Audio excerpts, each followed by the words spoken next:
Maintenant qu'on en connaît davantage sur les paraboles en tant que conique, on est prêt à regarder les différentes régions d'une parabole. Un peu comme pour les hyperboles, on peut dire que l'intérieur d'une parabole, ça va correspondre à l'emplacement de son foyer, donc à la zone là, où se situe le foyer, et l'extérieur de la parabole, ça va correspondre à l'emplacement de la directrice ici là, que j'ai représentée par une ligne verte. Donc j'ai fait le choix là, ici de représenter une parabole horizontale.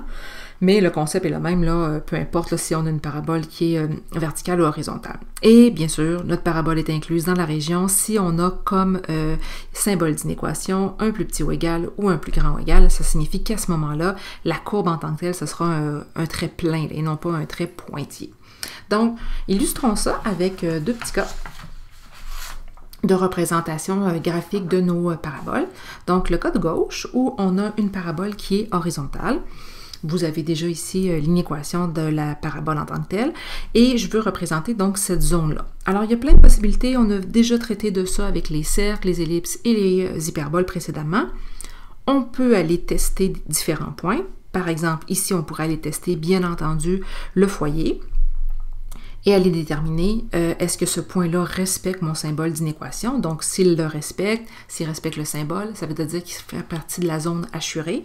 Ou encore, je pourrais utiliser un autre point. Je pourrais prendre un point qui est situé sur ma directrice, si je la voyais. Je pourrais aussi utiliser un point graphiquement que je suis capable d'aller déterminer. Certains seront intéressés d'aller tester 0, 0 ici, puisque 0, 0 n'est pas sur la courbe. C'est important de ne pas prendre un point qui est sur la courbe, mais on pourrait utiliser entre autres, ces différents points-là. Donc, essayons tout d'abord de placer le foyer et de voir est-ce que ce foyer-là respecte le symbole d'inéquation et si oui, il fera partie de la zone assurée. Donc, si je place cette information-là, donc en X et en Y, dans mon inéquation, je vais vérifier en faisant le calcul si ça respecte le symbole qui m'est fourni. Donc, 4 moins 4, ça donne 0, 0 au carré, c'est bien 0. Et là, je me demande, est-ce que cette valeur-là, elle est vraiment plus grande que celle que je vais obtenir du côté droit? Donc, moins 2 plus 8, ça donne 6. 24 fois 6, c'est 144. Eh bien, quand on regarde ça, est-ce que 0 est plus grand que 144? Bien entendu, la réponse, c'est non. Donc, ça signifie que le foyer ne fait pas partie de la zone de solution.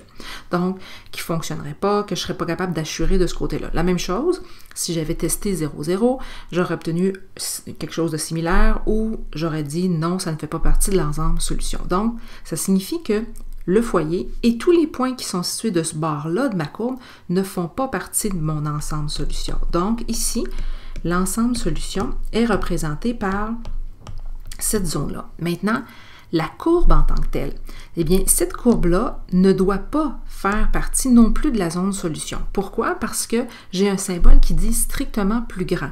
Donc, ma courbe en tant que telle, je dois maintenant l'assurer. Il ne faut pas que ce soit un trait plein qui soit ici pour ma courbe, mais bien un trait pointillé pour bien montrer que les points qui sont sur la courbe ne font pas partie, eux non plus, de mon ensemble solution. Et ça, c'est vraiment dû au fait que j'ai un symbole pardon, qui dit strictement plus grand que ça. Donc ici, il a fallu que j'adapte ma courbe pour pas qu'elle ne fasse partie de mon ensemble solution. Si je regarde la portion qui se trouve à droite, donc le dernier exemple que nous avons ici, où on a encore une fois l'inéquation qui nous est déjà fournie, je pourrais aller tester différents points, je pourrais prendre mon foyer si j'en connaissais l'emplacement exact, je pourrais prendre ici 0, 0 aussi parce que je vois que 0, 0 ne passe pas sur ma courbe, donc ça pourrait être un point intéressant à aller essayer. Des gens pourraient être intéressés aussi à aller tester un point qui se trouve quelque part sur notre directrice. Ça pourrait aussi être une idée intéressante. Donc, de regarder selon l'emplacement de la directrice, donc un point qui est situé sur elle, puis aller le tester dans notre inéquation. Ici, parce que ce sera rapide, moi, je vais tester 0, 0. C'est un point qu'on aime bien utiliser, mais je pourrais prendre un point aussi qui est quelque part sur l'axe des Y ou l'axe des X pour être sûr que ma courbe n'y passe pas et d'aller vérifier est-ce que ça fonctionne ou pas avec ce point-là. Donc, en plaçant 0, 0 ici, je vais aller vérifier, donc, est-ce que je respecte là, mon inéquation pour mon calcul. Alors, nous avons à gauche 0 plus 3, donc 3. 3 au carré, ça nous donne 9. Et là, on se demande, est-ce que 9, c'est une valeur qui est plus petite ou égale à celle que j'obtiendrai à droite? 0 moins 7, Alors ici, c'est moins 7. Et si on fait le calcul, moins 32 fois moins 7, la valeur qu'on va obtenir, ça sera moins 224. 224 positif. Et si on regarde ici, est-ce que 9, c'est une valeur qui est plus petite que 224? Eh bien, la réponse, bien entendu, c'est oui. Donc, comme la réponse est oui, ça veut dire que ce point-là fait partie de mon ensemble solution. Donc, ce point-là ici, le point 0, 0, est du bon côté de la parabole.